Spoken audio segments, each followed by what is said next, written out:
Hydrocarbon नया chapter start हो रहा है। ऑर्गेनिक केमिस्ट्री का ही हाइड्रोकार्बन है। तो हाइड्रोकार्बन यानी some basic concept of organic chemistry जो चैप्टर था जहाँ पर था वहीं पर उसको छोड़ दे रहे हैं। वहाँ पर 2-3 इक्वेशन रह गए थे, लेकिन वो आगे आएगा, उसको वहाँ पर हम समझा लेंगे। लेकिन हाइड्रोकार्बन अब हम शुरू कर रहे हैं। तो हाइड्रोकार्बन मतलब हाइड्रो मीन्स होता है hydrogen, carbon means carbon. Hydrogen plus carbon दोनों इसमें मिक्सचर आएंगे, यानी हाइड्रोकार्बन तभी कहलाएगा। हाइड्रोकार्बन जो चैप्टर्स है इसमें 2 टाइप के होते हैं। एक होता है हाइड्रोकार्बन, एक होता है सैचुरेटेड और एक होता है अनसैचुरेटेड। ठीक है।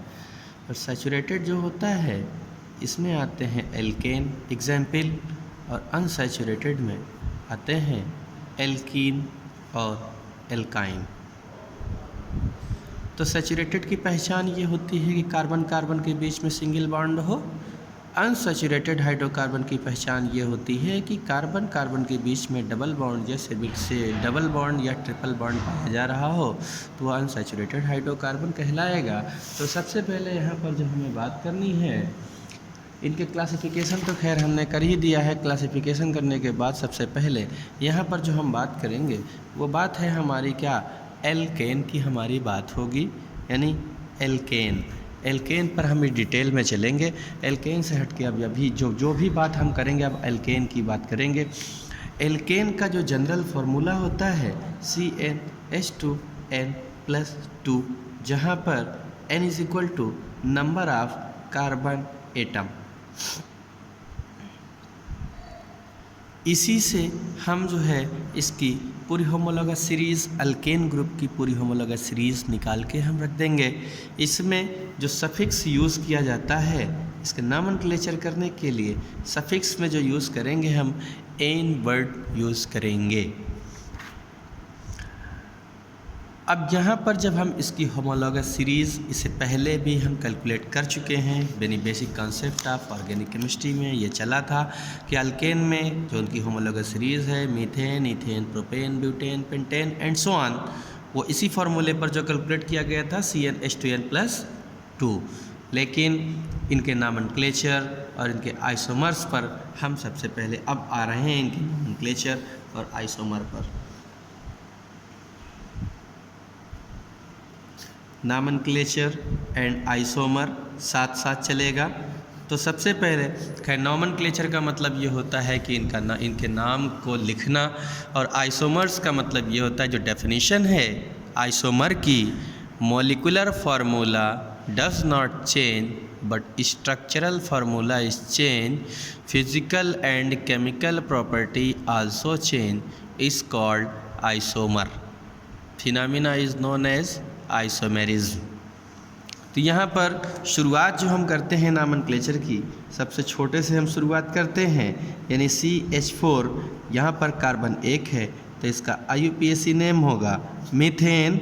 लेकिन ये जो फार्मूला दिया गया है ये फार्मूला कंडेंस फार्मूला भी है, इसका मॉलिक्यूलर फार्मूला भी है, लेकिन स्ट्रक्चरल फार्मूला इसको जब हम ओपन करेंगे तो ये इसका स्ट्रक्चरल फार्मूला कहलाएगा।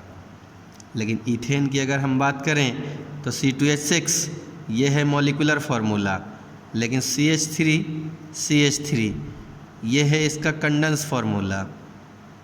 और इसको एकदम फुल्ली ओपन कर दिए हैं तो ये कहलाएगा इसका स्ट्रक्चरल फार्मूला। इसका IUPAC नेम जो होगा वो होगा ईथेन, IUPAC नेम ईथेन होगा। इसी तरीके से ईथेन के साथ साथ अगर हम यहाँ पर प्रोपेन की बात करें तो ये है हमारा प्रोपेन C3H8, यानी CH3 CH2 CH3, ये है प्रोपेन। फिर उसके बाद C4H10, ये है इनका मॉलिक्यूलर फार्मूला, ये है ब्यूटेन का मॉलिक्यूलर फार्मूला। लेकिन इसके आइसोमर बनेंगे, इसके 2 आइसोमर बनेंगे। एक तो आइसोमर बनेगा CH3 CH2 CH, ये हो जाएगा CH3, यहाँ पर आ जाएगा क्या, एक तो ये बनेगा और दूसरा जो बनेगा ये बनेगा इसका स्ट्रक्चर। तो ये तो कोई बात नहीं, ये एन ब्यूटेन है। एन का मतलब होता है लीनियर ब्यूटेन। इसका करने के लिए नॉमेनक्लेचर लिखने के लिए कार्बन की सबसे लॉन्ग चेन हम ढूंढेंगे। तो लॉन्ग चेन ढूंढने के बाद हम मिथाइल ग्रुप को देखेंगे। मीन्स अल्काइल ग्रुप किधर से नियरेस्ट है, दोनों साइड से जो है सब ये इक्वल हैं, 1 2 3 1 2 3 दोनों साइड से अल्काइल ग्रुप इक्वल हैं। तो नंबरिंग जिधर से चाहे उधर से हम कर सकते हैं। तो हम इसको लिखेंगे 2 मिथाइल प्रोप एन, इसका एन ब्यूटेन, ये इनका IUPAC नेम हो गया है। इसके साथ साथ अगर हम पेंटेन की बात करें,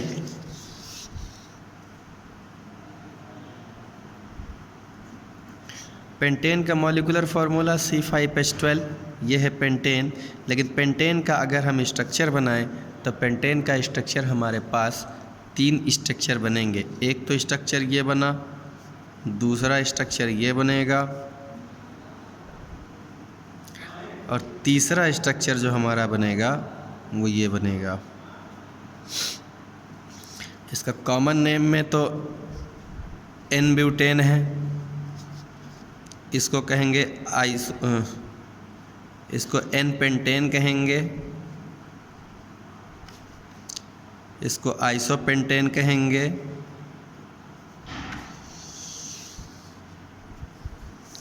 और इसको जो है नियोपेंटेन कहेंगे। ये सब तीनों कॉमन नेम है, लेकिन IUPAC नेम में इसको सीधे सीधे पेंटेन बोलेंगे। लेकिन इनका नॉमेनक्लेचर आपको IUPAC में लिखना पड़ेगा नंबरिंग कर करके। नंबरिंग में यही अल्काइल ग्रुप जिधर से नियरेस्ट होगा उधर से नंबरिंग करेंगे 1 2 3 4।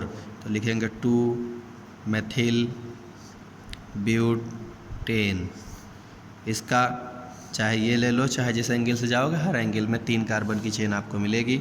नंबरिंग इधर से करो 1 2 3, चाहे इधर से कर लो चाहे इधर से करो, बात बराबर। 2 नंबर पर 2 मिथाइल ग्रुप लगा इसलिए 2 बार लिखा जाता है। 2, 2 डाई मिथाइल प्रोपेन, ये इनका IUPAC नेम होगा।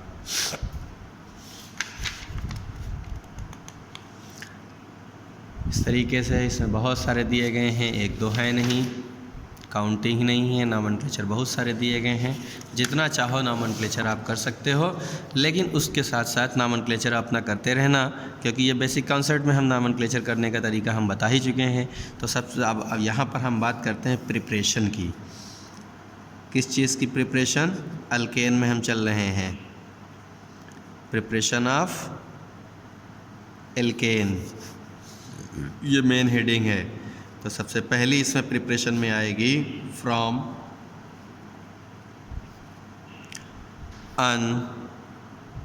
Unsaturated hydrocarbon.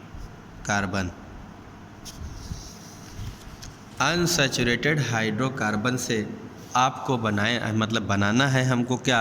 सैचुरेटेड हाइड्रोकार्बन, ये हमको बनाना है। यानी अनसैचुरेटेड हाइड्रोकार्बन में कौन होता है? या तो एल्कीन या तो एल्काइन। तो एल्कीन में सबसे छोटा हम ले रहे हैं कौन सा? ईथीन। ईथीन से ईथीन तभी बनेगा जब इसमें हाइड्रोजन जोड़ा जाएगा।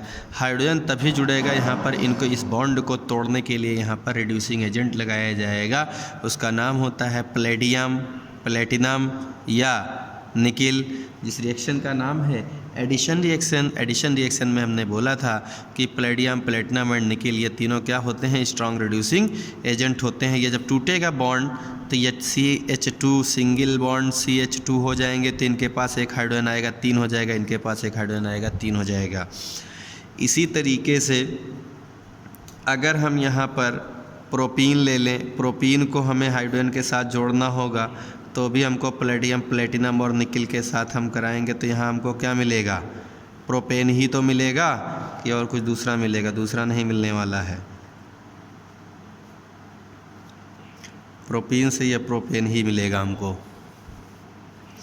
इसके साथ साथ अगर हम इथाइन ले लें, ये हमारा इथाइन, इथाइन में अगर हाइड्रोजन के साथ हमको जोड़ना होगा तब भी हमें यही प्लेडियम, प्लेटिनम एंड निकेल ही हमको लेना होगा।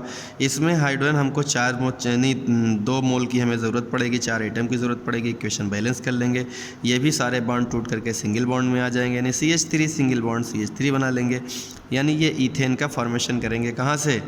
इथाइन से ईथेन का ये फॉर्मेशन कर लेंगे। इसके साथ साथ फिर अगला आता है जो इसमें कुछ काम की चीज़ें हैं, जिसमें अगला दिया है फ्रॉम एल्काइल हैलाइड।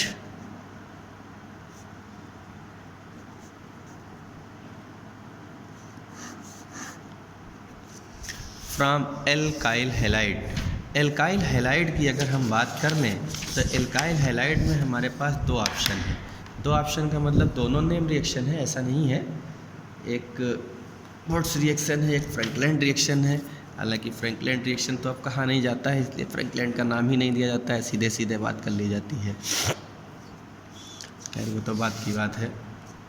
तो इसमें इन्होंने कहा एल्काइल हैलाइड।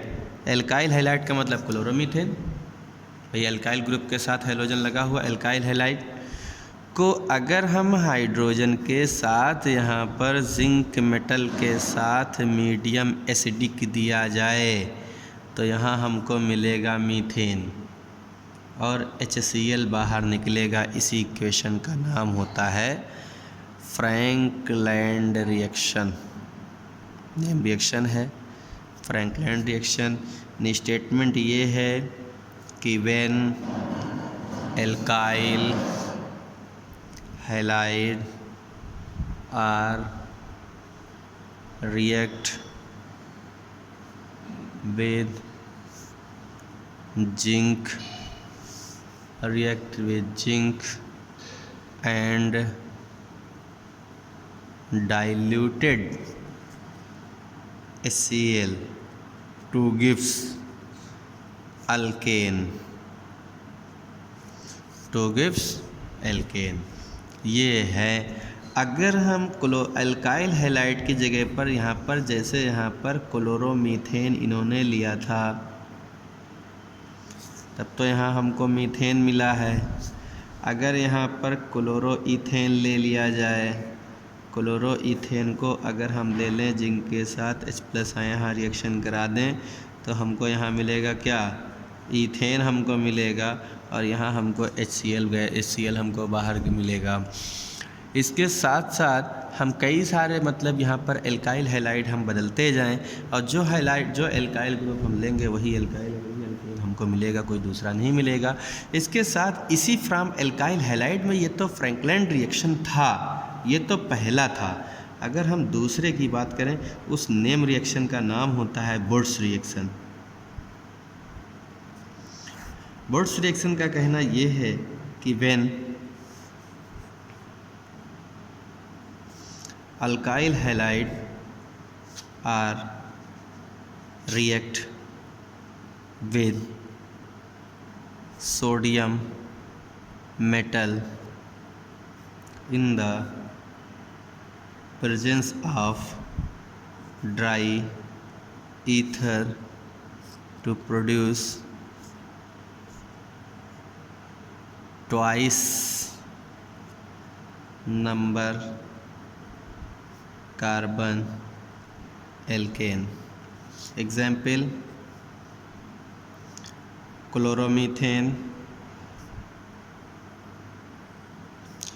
क्लोरोमीथेन को अगर सोडियम मेटल के साथ हम रिएक्शन कराएं in the presence of dry ether तो हमको तुरंत मिल जाएगा क्या?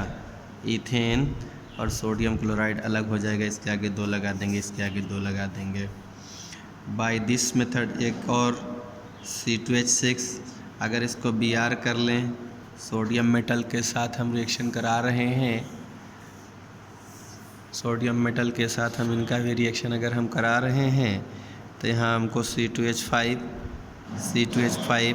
यानी ब्यूटेन हमको मिलेगा और कुछ नहीं मिलेगा, और यहाँ Na मिलेगा, इसके आगे 2 लगा देंगे, इसके आगे हम 2 लगा देंगे। यानी ये हुआ कि by this method only even number carbon alkanes are formed. Odd number alkane does not form by this method. Okay.